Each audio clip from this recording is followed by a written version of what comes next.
Alors hier, nous avons donc fait l'Assemblée générale des DIPOP. Donc l'Assemblée générale s'est tenue et on a discuté de plusieurs points dans la ligne éditoriale que vous demandez. La ligne éditoriale, il faut savoir qu'on ne va pas toucher les grands principes de la ligne éditoriale, on ne la touchera pas. C'est juste une mise à jour. Une mise à jour, c'est-à-dire que dans la ligne éditoriale actuelle, on parle des 20 années d'existence de la radio, alors que maintenant, on est passé à plus de 30 ans d'existence. Donc, c'est juste une reformulation des mots, simplement. Alors, concernant déjà, dans un premier temps, le bilan moral et le bilan financier de 2015 a bien été adopté par l'ensemble des membres de l'Assemblée générale. Ça, c'est un point à savoir. Et concernant la situation financière de la radio, nous avons comme objectif, nous, conseil d'administration, de nous pencher sur le sujet et de faire justement des scénarios possibles afin d'amener la radio à avoir une stabilité financière. Et justement, on a des contacts à prendre aussi bien avec l'OPT qu'avec et nous-mêmes à rechercher aussi des financements propres. Parce que c'est vrai que la radio, elle est subventionnée à hauteur de 90% par les collectivités, mais nous avons bien discuté hier qu'il était aussi de notre devoir à nous, au sein du conseil d'administration et de la radio Djido, de trouver les sources de financement propres. Alors justement, quelles sont les pistes que vous avez étudiées? Alors, les pistes, justement, comme certainement vous avez entendu parler de Djido Events et tout ça, c'était déjà une volonté du conseil d'administration qui était par intérim depuis le 28 décembre dernier, de justement dire à Djido, voilà, nous sommes dans une situation qui est la nôtre aujourd'hui.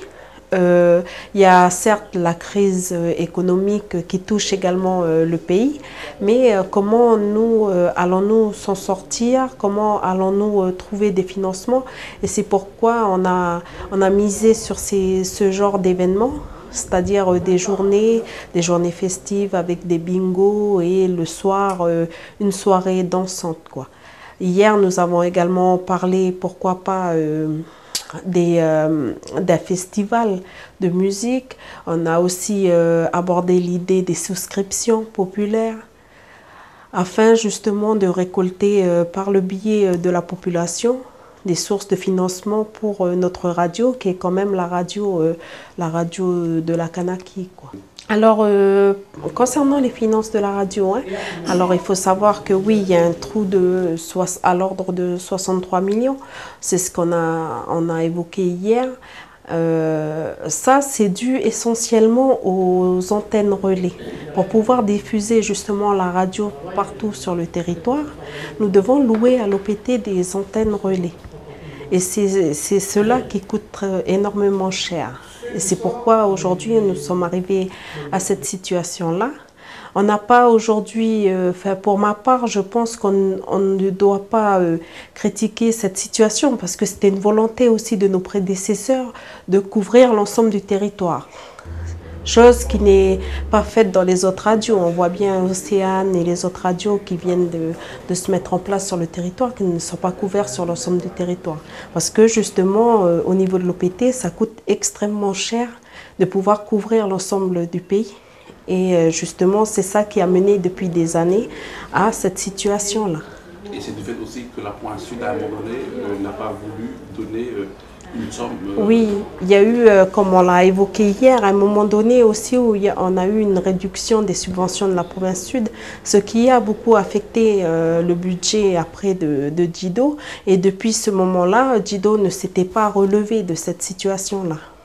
Alors là, pour l'année 2016, justement tout à l'heure on a parlé de la ligne éditoriale et tout ça. Nous, en perspective, c'était de faire une mise à jour de la ligne éditoriale, de travailler également sur la refonte des statuts et du règlement intérieur de Djido.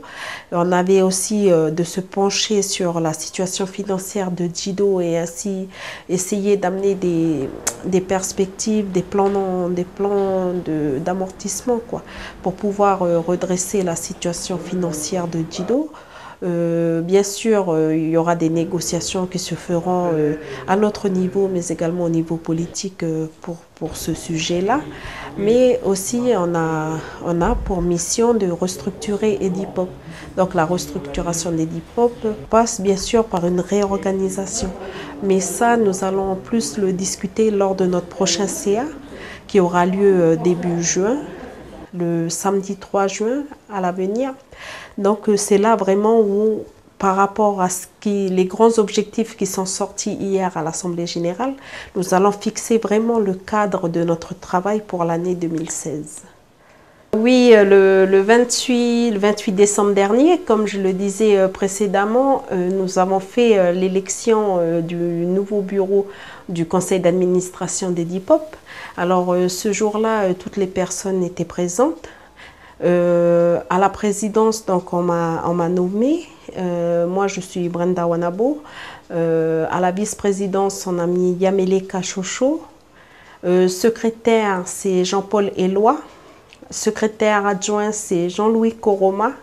Trésorière, c'est Viviane Arou. Et la trésorière adjointe, c'est Athéna Pouillet. Donc ça, c'était un bureau provisoire. Et on devait hier donc faire l'élection du nouveau bureau. Donc à l'unanimité, les membres de l'AG ont décidé de garder ce bureau et justement de valider ce bureau hier. Donc voilà, toute l'équipe du conseil d'administration se joint à moi pour remercier l'ensemble des administrateurs qui étaient présents hier. Et voilà, nous avons à la charge tous les objectifs qu'on a fixés hier et on essaiera de les mettre en œuvre tout au long de l'année.